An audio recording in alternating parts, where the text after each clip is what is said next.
Oh, good morning, Dr. Fine. It good to see you. How have you been? Since last week? Oh, the same. What do you mean, the same? Well, hanging in. It's never easy. It's something you never stop thinking about, really. For me, it's always in the background.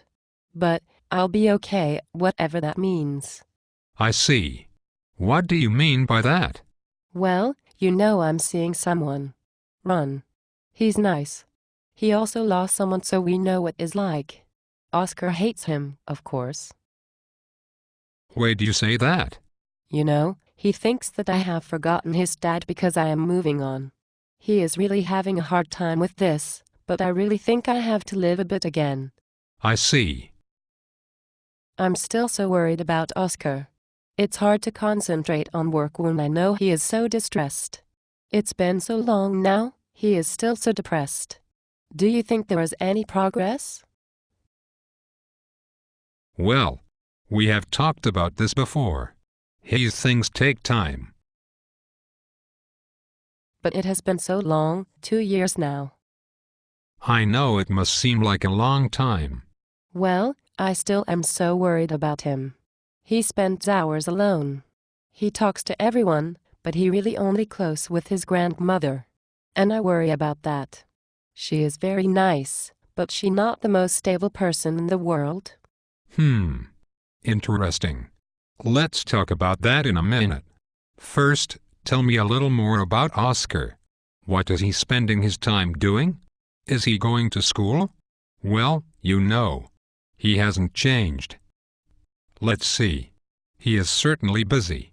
He reads a lot, researches stuff on the internet. You know how he is when he gets an idea in his head. He has to become the world's leading expert.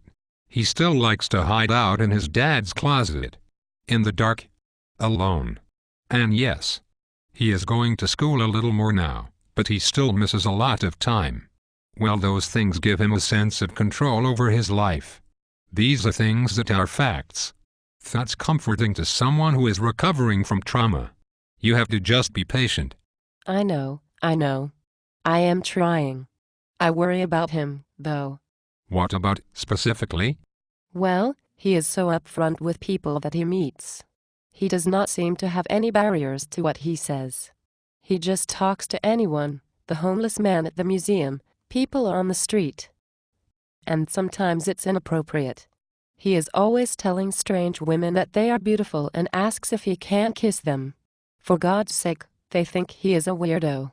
I cannot imagine what will happen if we leave him alone for a while on his own. You mentioned that he spends a lot of time with his grandmother. Tell me about that. Well, she is my husband's mother and she lives across the street from us. Since I had to go back to work and money is a bit tight, she helps out by watching Oscar for me when he is not in school. She is nice, but she spends a lot of her time thinking about the past. What happened? SH and her husband grew up in Germany during the war. They were there when it was bombed pretty badly. Sadly, both of them lost their entire families. They ran into each other over here in New York after the war and got married. That is a sad story, but not too unusual for those days. Yes, I know. Her husband, my husband's father, just could not get over things. He left her when she was pregnant. She never saw him again. That is a sad story. So, your husband, Oscar's father, also grew up without a father. Yes. He never met him and never heard from him. It didn't seem to affect him much, though. Although Oscar is like him in many ways. He used to go through the newspaper and circle all of the spelling errors in red. It drove me crazy at the time. And the parents? What do you know about them? Well, they were very strange, I think. She told my husband that they had all sorts of rules, lots and lots of rules. She thought maybe that's why he left. Oh, and he was in love with her sister. And another thing that was very strange, he didn't speak at all. Just wrote notes all of the time. Oh, except he had the words yes and no tattooed on his hands. Yes, it was a very strange family. It was complicated. Well, this is very interesting.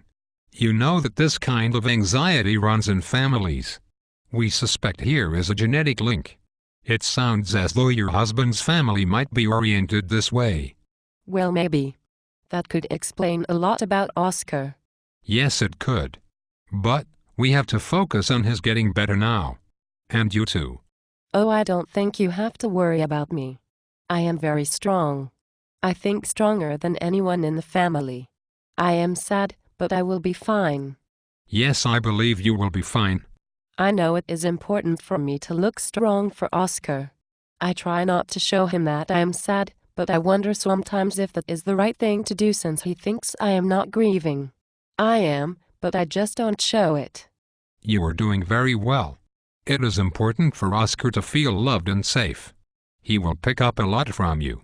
Well, I have the stress ball that you gave me.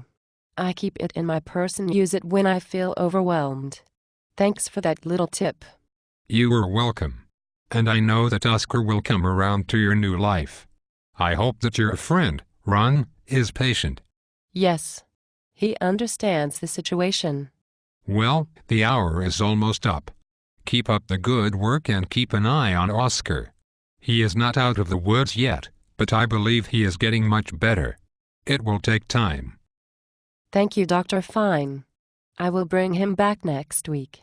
See you next week.